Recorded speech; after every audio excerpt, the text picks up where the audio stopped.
As far as Sujod Al Tilawah, does one have to perform wudu or to be in a state of tahara in order to be able to bow down for Sujud Al Tilawah? Some might not know what Sujud Al Tilawah is all about. There are 15 positions in the Quran, verses in which Allah subhanahu wa ta'ala would command in these verses prostration. We'll talk about prostrations.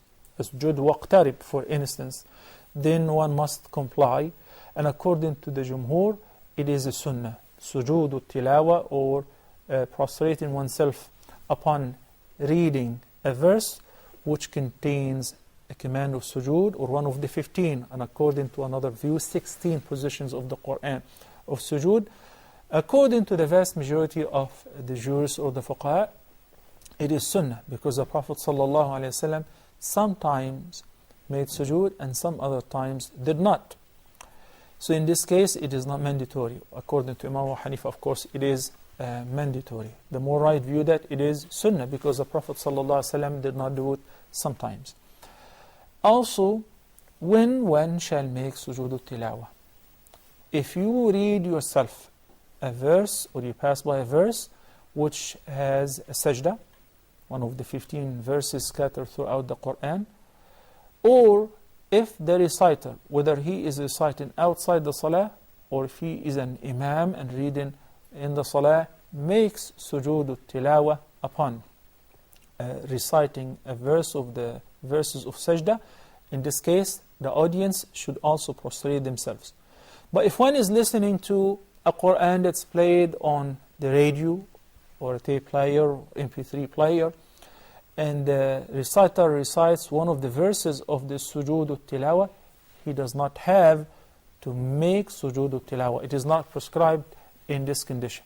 Similarly, if the reciter himself, let's say that the imam on the pulpit, giving the khutbah or leading the prayer, passed by one of the verses of sajda and did not make sujood, then it is not prescribed for the audience nor the followers to do sujood in this condition.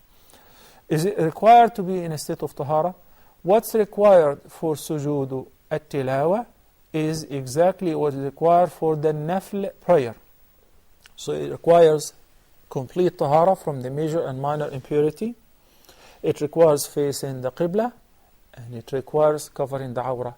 The requirements or the conditions for Sujud Al Tilawah. It said, Al-Jumhur, Al-Imam Ahmad, Al-Shafi'i, wa Malik, wa Abu Hanifa require complete state of tahara from the major and minor impurity in order to be able to prostrate yourself for Sujud Al Tilawah. They also require what's required for the nafl prayer, of facing the qibla, of covering the awrah, and so on. So they say if one is in a state of minor impurity, passed wind, or urinated, or answered the call of nature, they cannot in this condition make Sujud Al Tilawah, even if the imam or the reciter does so. There is another opinion, according to Abdullah ibn Umar and others, and this is also the opinion of Shaykh al-Islam ibn Taymiyyah, may Allah have mercy on him, who exempts Sujud Al Tilawah from the requirement of the minor impurity. He says simply one can just make sujood even if he or she is not in a state of tahara.